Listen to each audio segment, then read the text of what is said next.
Well, this week, Scotiabank's new CEO unveiled a new strategy. Scott Thomson officially stepped into the top job earlier this year.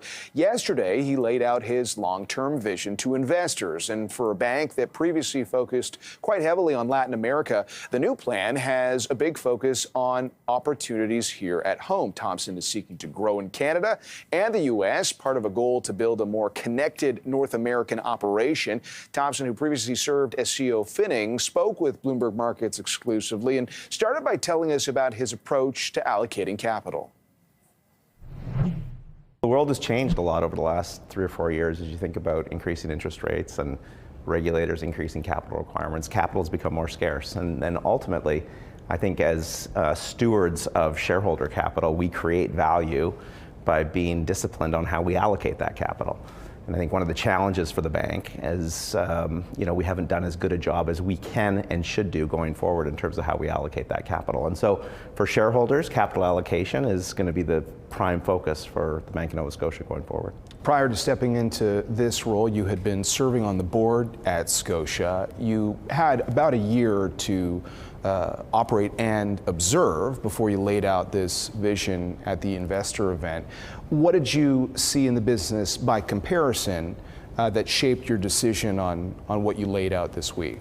Well, I'd been on the board for 6 years, and then, as you said, I took the president and CEO job in February, so about 9 months. And the process that we undertook was a very collaborative and inclusive process. And so we obviously had a lot of dialogue with the board, but also with the senior leaders in the company. And so all of the EVPs, probably 50% of the SVPs in the bank were involved in the Investor Day materials and the new way forward, which we're calling it, that we released yesterday. And a couple things. One, we've got a great Canadian platform. We've got a great international platform, but there's not a lot of connectivity between those two platforms. And so thinking about how do we create that connectivity as a competitive differentiation, that was one thing that was on my mind.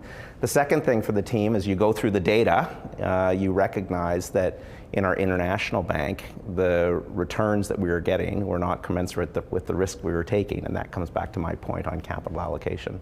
And the third thing I would say is in our Canadian business, we've got this great platform, but we're really focused or strong in mortgages and auto, and less strong in what we're calling primary clients. And so there's an opportunity for us to really focus on how do we penetrate our great Canadian banking market as part of the strategy as well. So I think those are the 3 big takeaways for me. Could you shed a little bit more light on that Canada opportunity? I mean, I heard you talking about a range of brands people probably know, everything from Tangerine to Scene Plus. I mean, where are you going to focus some of that energy within the Canadian market? Well, we've got some differentiators in Scotiabank that I think will help us. One is Tangerine. We've got this great mobile-led brand that has great customer experience, a great team, deposit gathering, which is important, particularly in this environment, and the ability to grow that further. And that is different than other banks in Canada. So that'd be point one. Point two is Scene,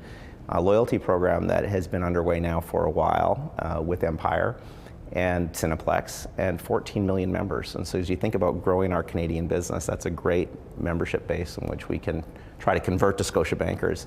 And then the third differentiator for the bank is our international operations. And we've got an ability to leverage that international business from a cost perspective to help us.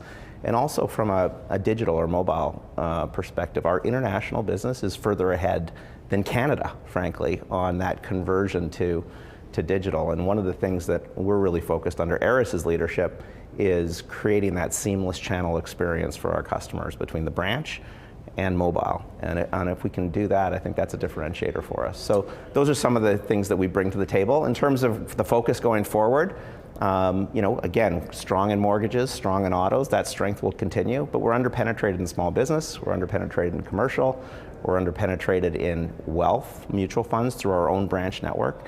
And so a real opportunity, underpenetrated in some geographies like BC and Quebec, so a real opportunity to gain our fair share in Canada as we reallocate capital back to North America. The new strategy that you've outlined comes at a time when a lot of people are trying to figure out economic issues, where interest rates are headed.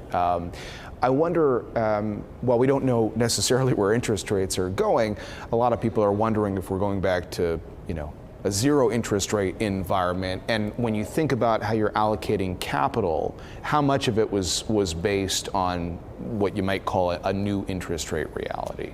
Yeah, I mean, I don't think we're going back to a zero interest rate environment. And in fact, our plan that we laid out for investors is built on a higher for longer type of approach. Now, that being said, I think what you saw with the Fed yesterday is an indication that you are going to start to see relief on the interest rate side. Our economist, JF, is expecting that to happen mid-year.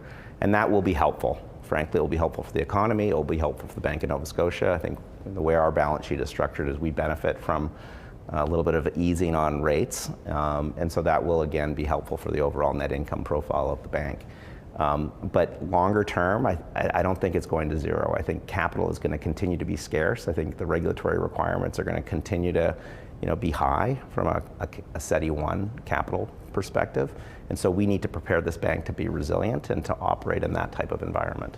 What kind of resiliency do you see for Canada's economy overall? Because in your most recent quarterly results, and you weren't alone as a bank in doing this, but there's a need for prudence, there's a need to set aside more money for potentially bad loans. As you look at the economic landscape, do you feel like you've taken the steps you need to take to on that front now? Yeah, it was important for us as a team to make sure coming into this new strategy, we had the balance sheet in great shape. And so you've seen us build capital, you've seen us build liquidity, and you've seen us perform what we call performing allowances, so that if there is a uncertain environment in front of us, we will be prepared for that. And so that is behind us in terms of the preparation of the balance sheet. I feel really good shape on that regard. And now looking forward, I do think you are seeing a slowing economy. There's no doubt in my mind.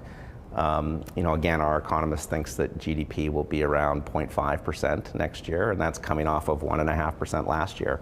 And similarly in the US, we're going to probably see a halving of GDP in 2024. So a slowing economy for sure, and in that kind of environment, you need to control what you can, and that's your cost base and your balance sheet, and be prepared for that. And I think, we've done that through 23, and we'll be prepared for that as we go forward.